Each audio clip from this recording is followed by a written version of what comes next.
Oh, we are live. Oh, my goodness.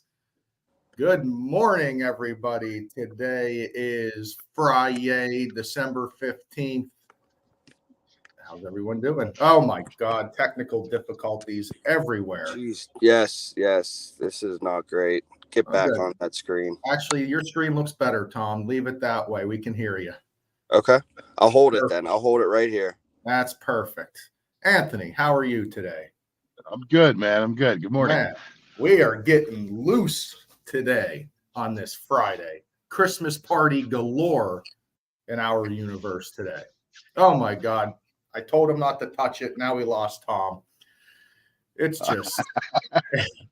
just a disaster today. I'm here suited up, world headquarters, ready to go, and my two counterparts are falling apart this morning. Anyhow, is he back? No, he's not back. He's gone. Big important day. I don't know if you heard. Tom, welcome back. Thank you. Technical difficulties. Yeah, you're a disaster. The Fed has spoken. The other day, the Fed had their last meeting of the year. As we know, they've raised rates multiple times in the last 2 years.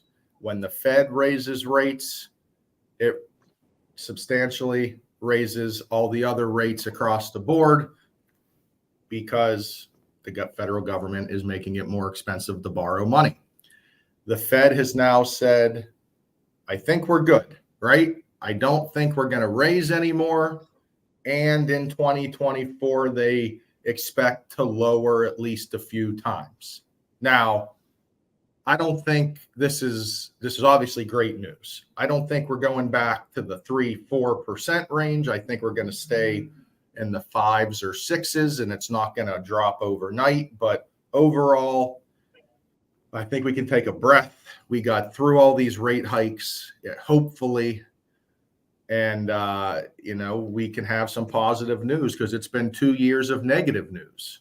Anth, you've been in this business longer. You're the elder. You're the senior loan officer. Happy birthday, big guy. If you want to see Anthony later tonight about 1 a.m., he'll probably be crawling to his front door. But it's going to be a great day for Berkshire Hathaway throwing Anthony a birthday party down there at the Art Museum tonight. So we're going to have a blast. Unfortunately, Tom, I believe, is a best man today, so he won't be joining us at the fun. Yeah. But had to throw that out there. Anth, you've been in the business. Market goes up, market goes down, market goes up. When these rates drop, it's going to be better for payments, but everyone has short-term memory, and it could get a little crazy out there with these offers again, right? Yeah, I mean, it's definitely bound to happen. So, I mean, ultimately, we always hear limited inventory. There's been limited inventory for the past, 5-7 years. I mean, especially anybody that bought during the COVID season, 60% have a rate between 3 and 4%, if not lower. So having those rates come down will possibly help more sellers list their properties. And those price points for rates, I said, but the still limited inventory is still going to create multiple offer situations. We've been talking over, all this year, like, hey, now's the time to buy. You can refinance later, but, if you're been sitting on the sidelines waiting for that 5.5% rate, there's a good chance that you're going to be in a multiple offer, which is going to drive up whatever that price is. Because of limited inventory. So when you weigh the scale of, okay, well, I got this 5.5% rate, if it would ever come back down to that, but I'm paying $20,000 more for the property, the payment's gonna, it's gonna be a similar payment if you're doing a comparison. But if you wait another year or 2 years or a year and a half, houses are still going up 0.5% a month. That's 6% a year. You got to add that in. That's a cost of waiting. You got to add in the cost of you not paying down your mortgage because you're sitting there only renting. Like, I understand the it's always the conventional thinking of, I want the lowest rate possible. But there is a cost of waiting that if they do drop to a certain point and you're allowed to refinance down the road, get in now, make your situation better later. You know, Tom? Yeah, I agree completely. I mean, we haven't seen a Fed pal pivot like anybody since Paul Pierce in the '07 finals. I mean, it was kind of crazy. It helped us all out here. So, I mean, it's time that these people that are on the fence start getting pre-approved and we could start the movement forward here for the spring market, because we all believe here at West Penn it is going to be a pretty hot spring market. Yeah, and it's typical. This is like the Fed 101. They probably raised rates too long, and should have happened already. But now they're finally getting there, you know. But also, we have to be aware it takes 1/4 of bad data to reverse. It's not even that the Fed has to do anything. It's that the Fed maybe changes course or says that now they're not going to lower rates. That can also be negative. So obviously we're optimistic, but it's not like, hey, tomorrow rates are going to be, back to the 3% or something ridiculous. But it's good news. I'm happy. It's a national thing. Yeah.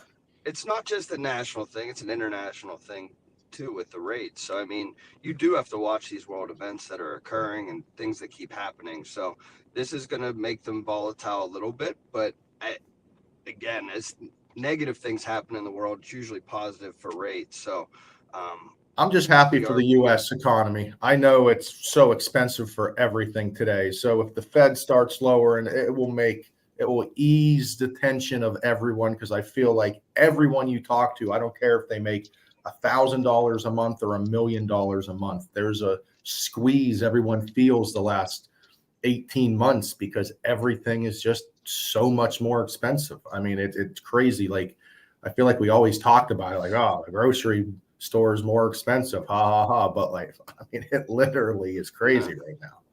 So it will be interesting to see. I mean, the squeeze, maybe they won't be raising the prices, but I've never seen any business or company lower their price either. So, well, yeah, I think it's going to take another year maybe to catch up to that as well. Listen, it's going to be a fun year. We got an election year. Sure. We got hopefully us coming out of a little 2-year recession here. I'm excited. I'm ready to buckle up. I'm ready to get a lot of people in the homes before it gets crazy. And guys, if it gets crazy and rates drop more than expected, you just refinance. I mean, there's always ways to make it. It's a game. It's a game of life that you got to figure out. And the way I feel about it, as quickly as you can get into owning the home, is quicker you can keep and start making that equity. That's just the name of the game right there.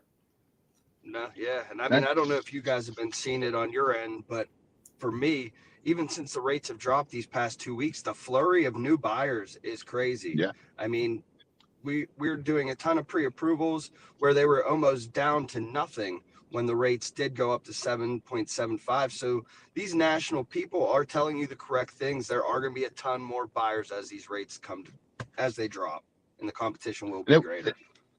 And it was nice to see. I mean, over the past month, the rates, they've dropped about 1.5%, from where they were a month ago. So, I mean, it's going to create more buyers coming in because affordability is going to be, easier. It's going to be better for the buyers. And it's just positivity. I mean, it's crazy how much the media can push a message. And now, for a while there, the media was nothing but negative news. And now you're hearing positive news. So that spreads, and it is crazy how quickly it can spread and change the market. That's why we always try to kind of stay even keel, whether it's high, low, whatever it may be. Just keep doing what we're doing.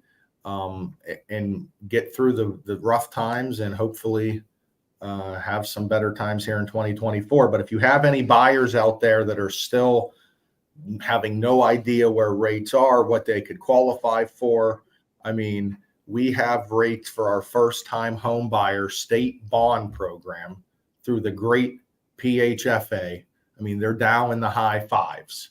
We got government loans at 5.75 with an APR of 6.35. So, I mean, There are programs out there. Not all buyers are going to qualify. You got to be a first-time home buyer. You got to be under the income limits. But if it's possible to qualify, that there are programs now that we can get buyers going. So just give us a call over the weekend. Give us a call today, whatever it may be.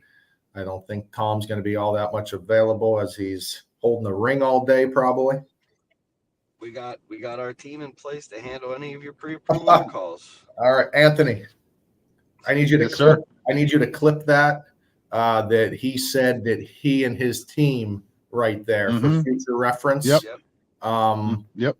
That is going to be very important for future arguments right there. But We might add that team member to mine, and then we'll definitely have a number one. yeah, certified okay, here. okay. So Well, you don't boys want have a that. great You don't Friday. want that. You guys have a great Friday, and I'll see you later, Anth. Tom, talk to you later, buddy. Hey, See you enjoy your guys. parties today, boys. See ya. Keep it real. See you, buddy.